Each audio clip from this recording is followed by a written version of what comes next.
Bagong lahat, luma muna. Sinabi dati ni James Harden nung dumating siya sa Clippers, kailangan niya ng at least 10 games para makahabol sa system ng Clippers. Kahit sinabi niya pang siya yung system. After ng nasa 12 games, meron ng Clippers na 5-7 record. Ito na yung nandito si Harden sa LA.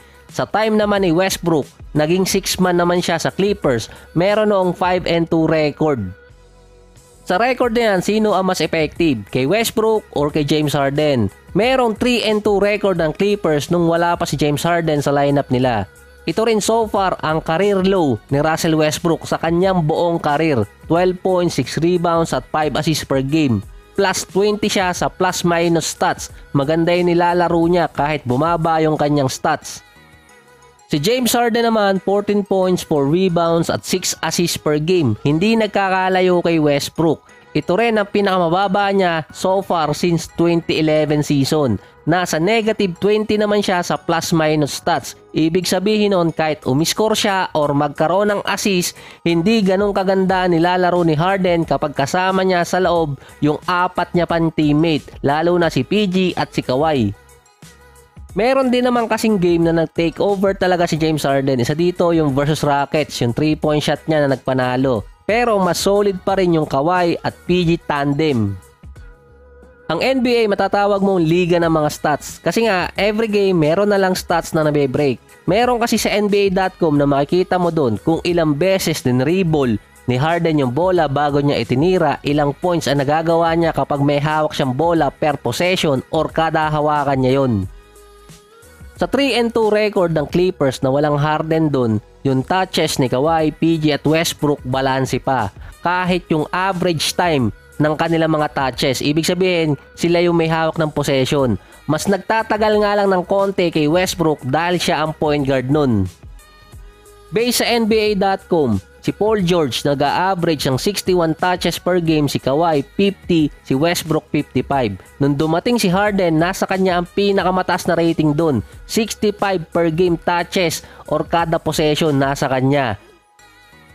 Ibig sabihin, kapag hinawakan niya yung bola at nasa kanya yung possession, 0.21 ang meron dito kay Harden. Yun ang porsyento or points na magagawa niya. Si Westbrook nasa 0.23. Kapag nakuha ni Harden yon at siya yung may hawak, at least 4 to 5 dribbles ang ginagawa niya. Kay Westbrook 3.7, almost 4 na din. At dahil doon naapektuhan si Paul George dahil nga bumaba ang kanyang points per touch. Silang dalawa ni Kawhi na at least 2 to 3 dribble lang ang nagagawa dati. May assist naman si Harden pero hindi katulad ng assist na ginagawa dati ni CP3 at ng ibang point guard. Dahil primary scorer pa rin si Harden. Kaya tama rin yung ginawa ni Westbrook na siya na yung bumaba sa 6-man position dahil hindi sila pwedeng magsabay ni James Harden sa starting 5 at magtatagal sa kanila yung bola 8 out of 24 seconds per game. Based naman kay Harden, parang minamaliit kasi yung kanyang depensa. Yun kasi ngayon ang focus niya. Meron siyang average na 1.4 steals per game. Pero hindi lang naman niya nang basihan talaga sa defense. So base pa rin to sa NBA.com. Si Ibaka Subak ang primary defender sa ilalim ng Clippers or sa loob ng paint. Siya ang mataas ang percentage na atakihin ng kalaban or yung opensa ng kalaban. Meron sa kanyang 3 out of 7 attempts. Ito yung kontra sa kanya, yung kalaban na titira. 46% lang ang papasok doon. Kapag si Kawhi naman ang inatake at nagbantay, 62%. Si Paul George, 64% ang papasok sa kanyang attempts. Si Harden, 2 out of 2.5 per game ang iko-contest niyang tira sa loob ng paint. 78% ang papasok dun. Si Westbrook, wala pang 2 per game ang kanyang contested shot or babantay niya yung tira ng kalaban sa loob ng paint. Lalabas pa rin 50% yung porsyento na papasok yung tira ng kabilang team. Dahil lagi siyang nasa perimeter at hindi naman din niya hinahabol talaga sa loob ng paint yung opensa ng kalaban. Sa overall, si Harden ang worst defender ng Clippers base sa contested shot.